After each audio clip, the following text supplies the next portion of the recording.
Eh bien, bonjour à tous, nous voici pour une nouvelle vidéo flore aquatique. Aujourd'hui, on est dans le bureau à Sylvie. Sylvie, c'est notre secrétaire. Elle adore les guppies. Donc, elle voulait en fait un aquarium à guppies.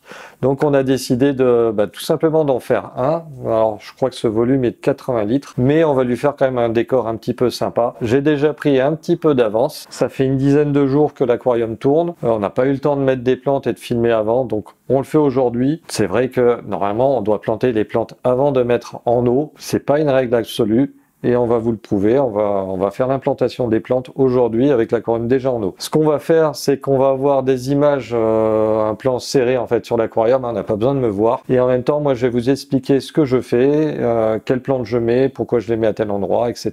Et après, on se retrouve à la fin de la vidéo.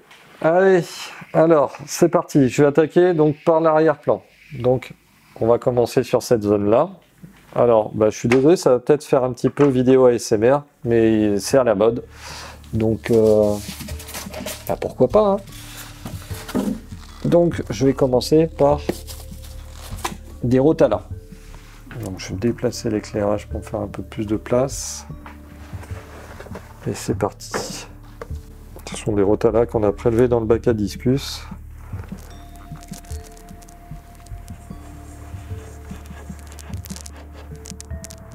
Bon, une petite pensée pour notre caméraman qui est en train déjà de s'endormir. C'est un peu normal. C'est un mélange de Rotala, Rotondifolia et Ashra.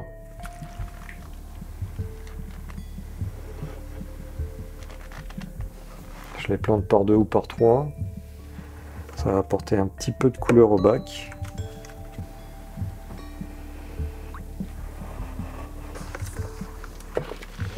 Donc le hardscape, j'ai fait avec du sable basique, du sable de rivière. J'ai pris quelques Serious Stone et puis de la Redmoor Roots. Donc là les racines, vous avez vu, elles ont un petit peu teinté l'eau. C'est normal.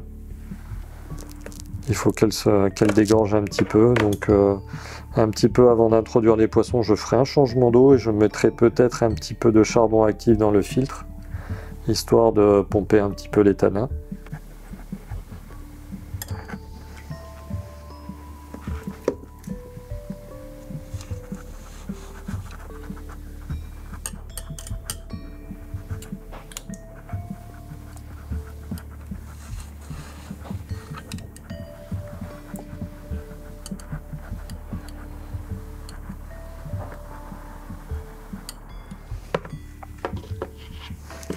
Allez, je pense qu'on n'est pas trop mal. Alors ça, c'était concernant les rotalas.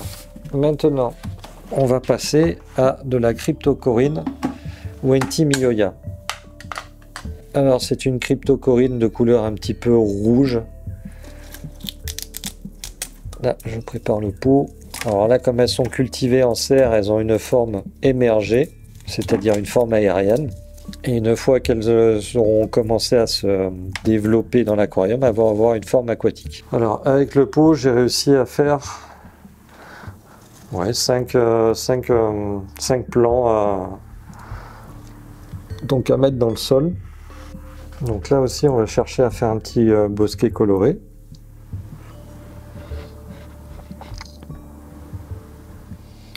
Donc là, pour cette partie-là, on est pas mal. Je vais peut-être ajouter aussi, alors vous allez voir, un Proserpinaca palustris cuba.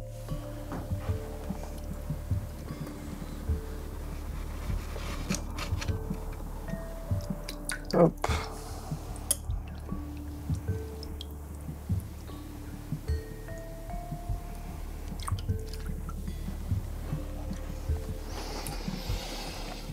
Donc c'est pas mal.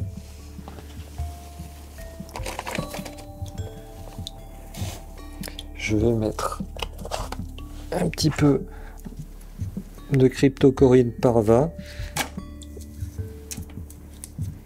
Vous allez voir. On va compléter le bosquet. La cryptoparva, c'est une petite crypto verte qui reste assez petite. J'ai 2 plants d'Hygrophila pinnatifida. Je vais en mettre une en arrière-plan et l'autre en plan médian. Donc c'est une Hygrophila, pardon, qui n'a pas forcément besoin d'avoir les racines enterrées. Donc ça c'est un côté intéressant, on peut aussi les faire pousser sur des racines. Alors là on va la mettre derrière à côté de la crépine. Je vais quand même un petit peu l'enterrer. Si je ne tremble pas trop, j'arrive à choper la racine.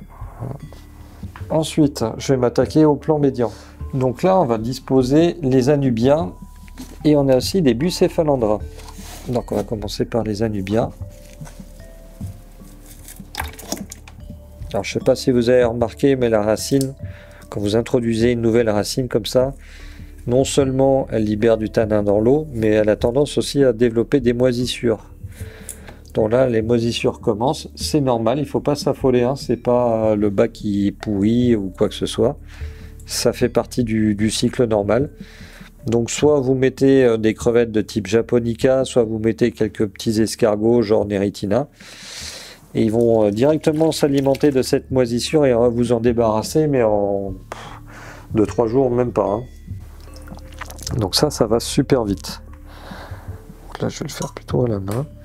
Donc les anubias sont des plantes épiphytes qui n'ont pas besoin d'être plantées. D'ailleurs, il ne faut surtout pas les planter. Donc on les met toujours sur un support type roche ou comme ici, racine. C'est leur mode de développement. Si on enterre les racines, la plante elle va dépérir en fait. Les racines vont se décomposer et la plante pourra plus se développer. Donc comme toujours, on nettoie les plantes dans un seau, on essaie d'enlever le plus possible de laine de roche. Le laine de roche, c'est ce qui nous sert, nous, à faire développer la plante dans nos serres. Mais après, dans le milieu naturel, elle n'en a absolument pas, enfin dans votre aquarium, elle n'en a absolument pas besoin. Donc là, quand vous démarrez votre aquarium, que vous n'avez pas mis l'eau et que vous démarrez votre plantation, soit vous ligaturez, soit vous collez les racines sur le support, soit quand vous faites comme je le fais moi, vous déposez dans les interstices la plante. Il faut que les racines puissent s'accrocher, c'est ce qu'elles vont faire dans les prochains jours. Les racines vont chercher à s'accrocher sur un support, en l'occurrence sur la racine. Elles se fixent assez, pas très vite, mais elles se fixent relativement bien quand même. Vous voyez, il n'y a pas besoin de faire grand chose, ça tient relativement bien.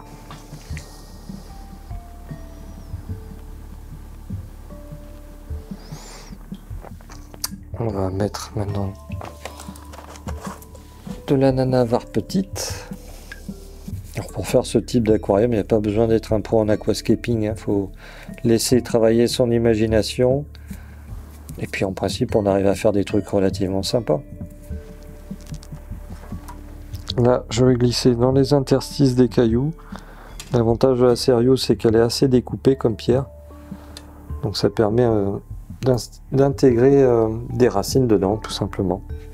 L'anubia, c'est une plante qui se développe très lentement, mais le moindre interstice peut être un support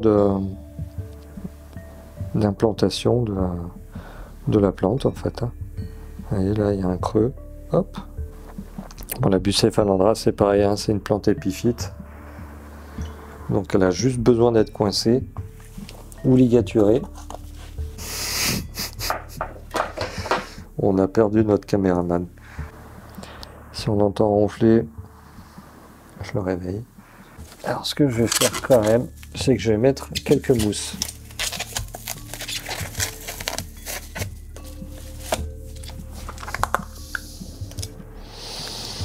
Alors là, c'est de la Taiwan Moss. Alors la mousse, c'est un petit peu galère à mettre comme ça.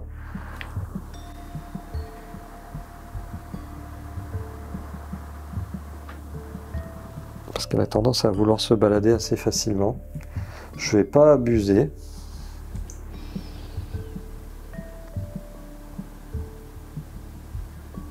J'en mets un petit peu pour cacher les racines par exemple.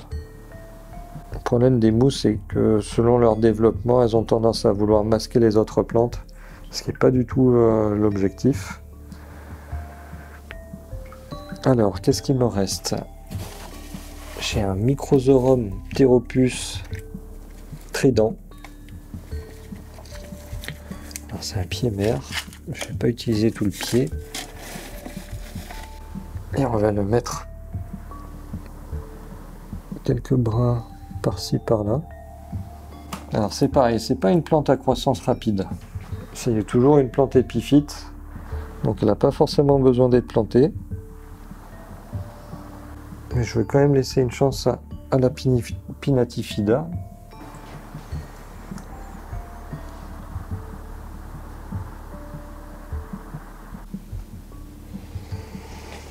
Je vais en mettre là.